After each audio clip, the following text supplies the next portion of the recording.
ద్వాదశి నాడు పారణ చేయడానికి అన్నం లభిస్తుందో లభించదో అని ఒక ఎండిపోయిన ఉసిరికాయ ఇంట్లో పెట్టుకుని ఆ ఉసిరికాయ ఒక్కటే వేయడానికి సిద్ధపడుతుంటే లక్ష్మీదేవిని ఉద్దేశించి స్తోత్రం చేశారు.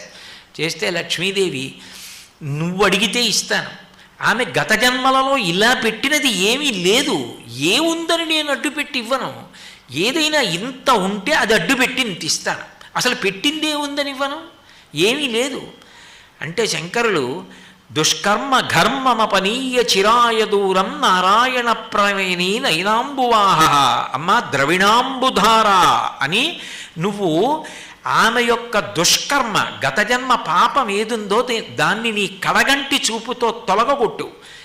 ఏమీ లేనిది నా చేతిలో ఎండు ఉసిరికాయ వేసిందే, ఈ పుణ్యాన్ని అడ్డుపెట్టి అనుగ్రహించమ్మా అంటే కనకధార కురిపించింది అమ్మవారు. అంటే పెట్టనిది వచ్చే జన్మలో పెట్టడానికి ఉండదు.